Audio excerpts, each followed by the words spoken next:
Welcome students. आज का जो हमारा यूनिट है वो नया एक यूनिट नंबर 6 लेने जा रहे हैं हम। Earth's environment and natural disaster. आइए इस यूनिट को बिना किसी टाइम वेस्ट किए हुए हम शुरू कर लेते हैं। तो यहाँ पे देखते हैं आप, पहला स्टेटमेंट है earth is a unique planet in solar system as it is the only known planet where life exists. तो आपको इस चीज़ के बारे में कहा गया है कि अर्थ जो है, अर्थ एक यूनिक प्लैनेट है इस कायनात में, क्योंकि अगर लाइफ कहीं पे एग्जिस्ट होती है वो सिर्फ अर्थ पे होती है। The existence of life on earth surface has been made possible by life support system provide by major realms of the earth. तो अगर लाइफ मरकरी पे नहीं है, वीनस पे नहीं है, जुपिटर पे नहीं है, बाकी प्लैनेट्स पे नहीं है, सिर्फ अर्थ पे है, इसका मतलब है कि अर्थ पे लाइफ सपोर्ट सिस्टम है जो कि बाकी प्लैनेट्स पे मौजूद नहीं है।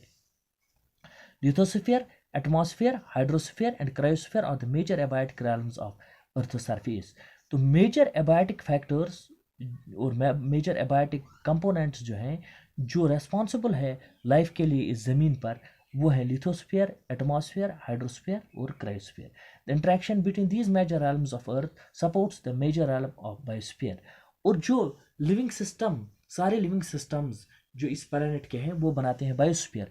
बायोस्फीयर पॉसिबल है एबायोटिक रैल्म्स की वजह से, जैसे लिथोस्फीयर, एटमॉस्फेयर, हाइड्रोस्फीयर और क्रायोस्फीयर की वजह से, क्योंकि यही लिथोस्फीयर, एटमॉस्फेयर, हाइड्रोस्फीयर और क्रायोस्फीयर यही इस प्लैनेट पे लाइफ सपोर्टिंग सिस्टम बनाते हैं, जिसकी वजह से यहाँ पे लाइफ पॉसिबल है। In order to have better comprehension of planet Earth, it is necessary to have understanding of above mentioned realms of Earth. Following is the brief description of these realms.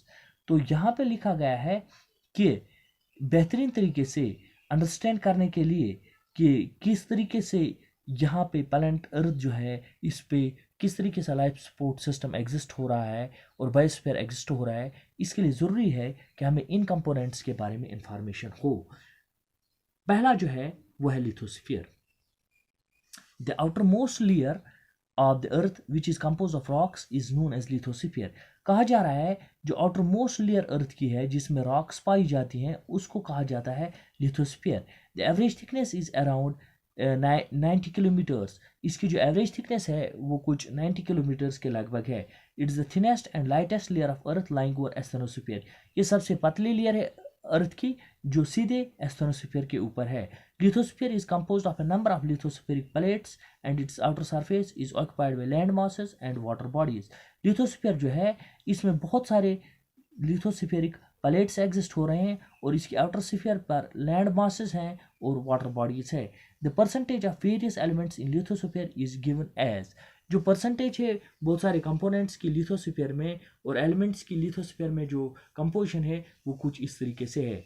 Oxygen की concentration है 46.6% lithosphere में। इसी तरीके से silicon की concentration है 27.7%, aluminium की concentration 8.1%, iron की 5.5%, कैल्शियम की 3.6%, सोडियम की 2.8%, पोटेशियम की 2.6%, मैग्नीशियम 2.6%, अदर एलिमेंट्स 1.5%। इसके बाद हम डायरेक्ट आते हैं इस पर हाइड्रोस्फीयर पर। तो यहाँ पे हाइड्रोस्फीयर देखेंगे आप, the water in various storage pools, ocean, seas, glaciers and ice caps, rivers, lakes etcetera constitutes the hydrosphere. जो अर्थ पर आप सारा पानी देखते हैं, चाहे ये ओशंस में है, चाहे ये समंदर में है, सी है, चाहे ग्लेशियर्स में है, चाहे आइस केप्स की फॉर्म में है, चाहे रिवर्स की फॉर्म में, चाहे लेक्स की फॉर्म में है, ये सारा जो ज़मीन पे आप पानी देखते हैं ये हाइड्रोस्फीयर बनाता है। Earth contains about 1500 million square kilometers of water and this water occupies about 71% of earth surface। जैसा कि आप लोअर क्लास से ही पढ़ते आ रहे हैं, जो 71% अर्थ सरफेस है वहाँ पे पानी है।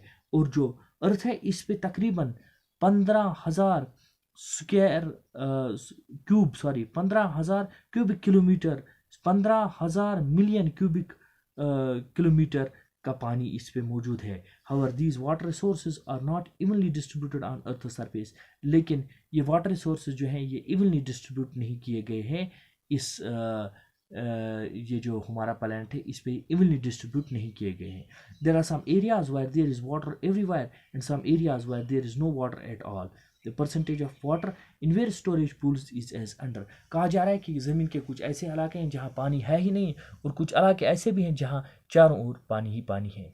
तो स्टोरेज पूल्स जो हैं पानी के, और परसेंटेज कितनी इनमें वाटर की है, वो कुछ इस तरीके से है।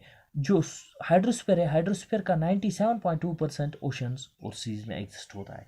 इसी तरीके से ग्लेशियर्स में 2.15% ऑफ टोटल वाटर होता है। अंडरग्राउंड रिजर्वायर में 0.62% पूरा जो हाइड्रोस्फीयर का हिस्सा है वो होता है। इसी तरीके से रिवर्स और ओशंस में 0.013% होता है। सॉइल के अंदर 0.005% होता है। साल्ट वाटर लेक्स और इनलैंड में वाटर का कंपोनेंट 0.011% होता है, और एटमॉस्फेयर में वाटर का component in the gaseous form 0.001% है। तो आपको समझ में आया, जो आउटर सरफेस अर्थ की है वो लिथोस्फीयर बनाता है, और जो भी पानी किसी भी सूरत में ज़मीन के ऊपर मौजूद है वो हाइड्रोस्फीयर बनाता है। अब हम इसके बाद एटमॉस्फेयर पर आते हैं कि एटमॉस्फेयर क्या होता है। तो चलिए अब एटमॉस्फेयर के बारे में डिस्कशन करेंगे।